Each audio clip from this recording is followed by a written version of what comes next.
Hello, Wargamers, and welcome back. Purple Druid presents Wargames Culture.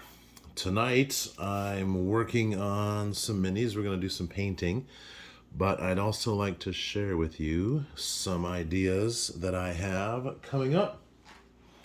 First of all, I found some old Wargames Illustrated magazines, and I'm pretty excited about these. This one has medieval tournament rules. I have a ton of old Warhammer Fantasy Battle models, and I think it would be a lot of fun to play out a medieval tournament, so that might be something cool that we can put on video. Also, rules for Bronze Age Skirmish and 16th century America. That might be worth looking into just for research purposes in putting together the battle game that I'm working on. Here's another one.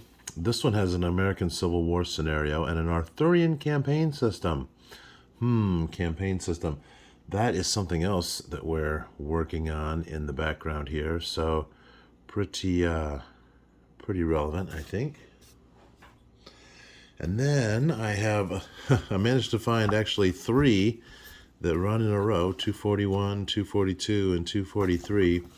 And these have fixed bayonets, the American Civil War rules. So that'll be pretty cool to take a look at that in comparison to the black powder rules that I'll be using for the American Civil War miniatures that I'm actually working on. So we've got those to look at, and these are the minis that I'll be working on tonight. Put this down so you can see them a little better. They're upside down here in this picture. How's that? That looks better. So these are the Confederates, and they're done up in a dry brush of gray. And according to some of the reference pictures I've seen, they tend to have different colored trousers. So I went through with varying shades of brown and tan and painted in some different colored trousers. And all of the officers that you see there will be mounted on horses. And I think I'm going to spend a little more time on those horses or mounted figures to make them look a little better. I realize it's only 15 millimeter, but I think we can make them look pretty cool. In addition to the Civil War dudes,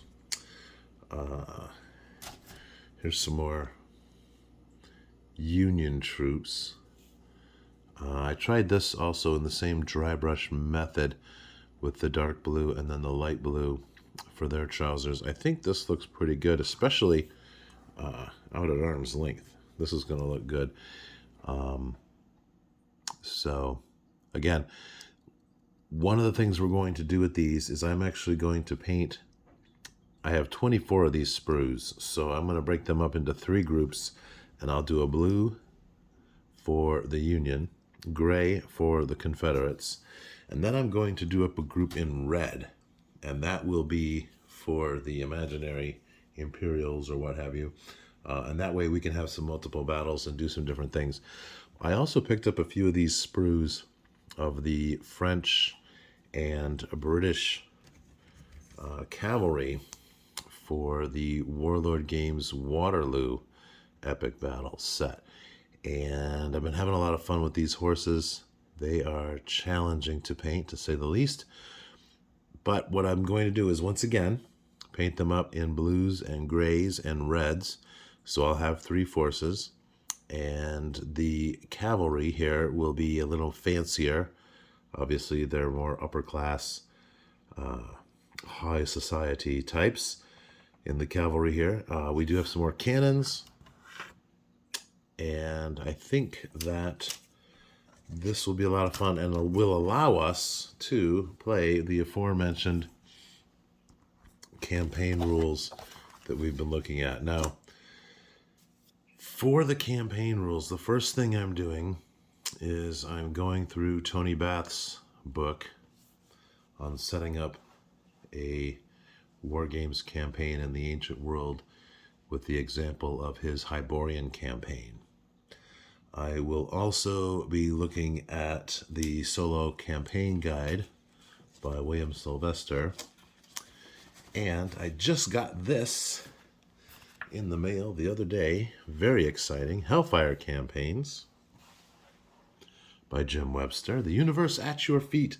I have yet to crack it open, but it looks as though it is set up for more of a science fiction set, but it has economics rules, which the solo campaign book by Mr. Sylvester does not. So we have this.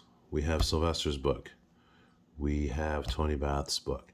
And I believe that between the three of these resources, we will be able to put together a pretty cool set of campaign rules that we can use for our black powder forces. And finally, there is one more thing I want to show you.